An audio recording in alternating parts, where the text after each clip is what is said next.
সংসার জীবনে সুখী থাকার বা সুখী হওয়ার মূল মন্ত্রটা কি জানেন? আন্ডারস্ট্যান্ডিং। হাজব্যান্ড ওয়াইফের মধ্যে যতটা আন্ডারস্ট্যান্ডিং থাকবে, সংসার জীবনটা ততটাই সহজ হবে আর ততটাই সুন্দর হবে। আসসালামু আলাইকুম। মেঘলাস ওয়ার্ল্ডে সবাইকে স্বাগতম করছি। আমি মেঘ, ঢাকা থেকে বলছি। কাছে এবং দূরে, দেশ এবং দেশের বাইরে যে যেখান থেকে আমার ভিডিওটি দেখছেন, সবাইকে অসংখ্য ধন্যবাদ। আশা করছি আল্লাহর রহমতে সবাই খুব ভালো আছেন। আলহামদুলিল্লাহ, আমরাও খুব ভালো আছি।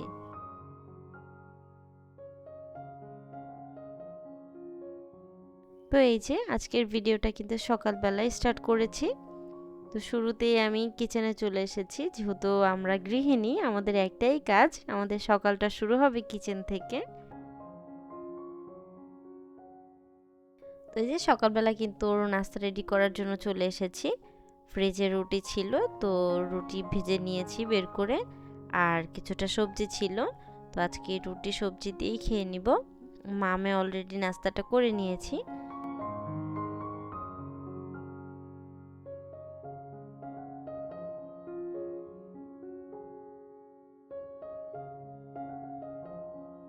ভিডিওটার এই পর্যন্ত আমার যেই সকল ভাইয়া আপুরা আছেন, ভিডিওটাতে একটা লাইক করতে হয়তো ভুলে গিয়েছেন, তারা প্লিজ একটা লাইক করে ভিডিওটা কন্টিনিউ করুন।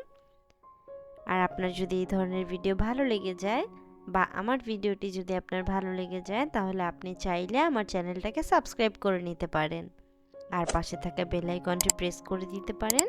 এতে করে আমি নতুন কোনো ভিডিও ছাড়া মাত্রই আপনার কাছে নোটিফিকেশন পৌঁছে যাবে। আর আপনি যদি চান, আপনার সময় এবং সুযোগ মতো ভিডিওটা দেখে নিতে পারবেন। নাস্তা শেষ করে কাপড় ভিজিয়ে এসেছি।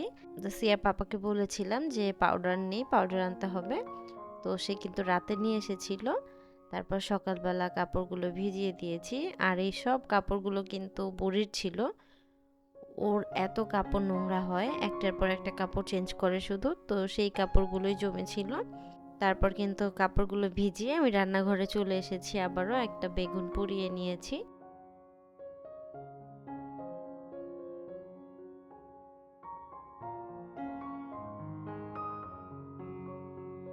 কারা কারা বেগুন পুড়িয়ে ভর্তাটাকে পছন্দ করেন, বেগুন পুড়িয়ে যে ভর্তাটা করে সেটা পছন্দ করেন? আমার তো বেশ ভালো লাগে। তো শুধু আমার না, সিয়ের পাপারও বেগুন পুড়িয়ে ভর্তা করাটা ভালো লাগে। তো আজকে কিন্তু বাসায় কিছু ছিল না, বাজার কিন্তু একেবারেই শেষ। তো সকালবেলা কিন্তু একটা সবজির ভ্যান এসেছিল, সেখান থেকে একটা বেগুন রেখেছিলাম, আর এই বেগুনটার দাম রেখেছিল 10 টাকা। তো এই বেগুনটা পুড়িয়ে নিয়েছি। তারপর কিছু মরিচও পুড়ে নিয়েছি, যেহেতু বেগুনটা পুড়িয়ে নিয়েছি, এতে মরিচটা ভেজে দিলে ভালো লাগতো না, এই জন্য মরিচটাকেও পুড়িয়ে নিয়েছিলাম। তো এই যে বেগুন ভর্তাটা কিন্তু আমি করে নিচ্ছি। আর আজকে কিন্তু শুধু বেগুন ভর্তা, আর বাসায় ডাল ছিল। তো ডাল যেহেতু আর কিনতে হয়নি, ডাল গত মাসেটাই রয়ে গিয়েছে একটু, তো সেটুকুই রান্না করে নিয়েছি। তো এদিকে বেগুন ভর্তাটাও করে নিচ্ছিলাম। যেহেতু বেগুন ভর্তা করছি, বেগুন ভর্তা নিয়ে একটা কথা বলি। তো এই যে পুড়িয়ে যে বেগুন ভর্তাটা, এটা কিন্তু সবারই অনেক পছন্দ, মানে আমাদের বাসায়, আমার আব্বার বাসায় সবার পছন্দ। তো আমার আব্বার কিন্তু এই বেগুন পুড়িয়ে যে ভর্তাটা, সেটা তার একদমই মানে না পছন্দ। তার যদি খারাপ লাগার কোনো কিছু থাকে, এই বেগুন ভর্তা, মানে বেগুন ভর্তাটা খায়, সেদ্ধ করে খায়, কিন্তু পুড়িয়ে যে ভর্তাটা, এটা তার একেবারে না পছন্দ।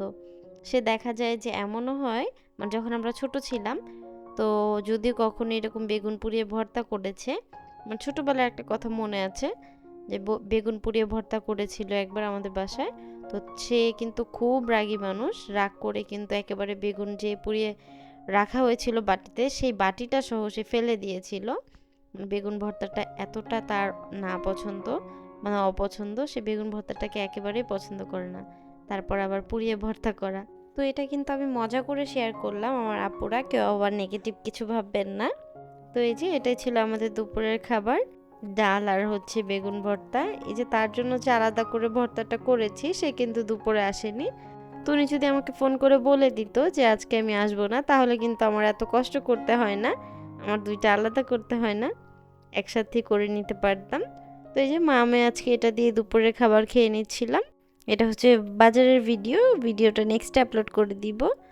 সবাই ভালো থাকবেন, সুস্থ থাকবেন। আল্লাহ হাফিজ। আসসালামু আলাইকুম।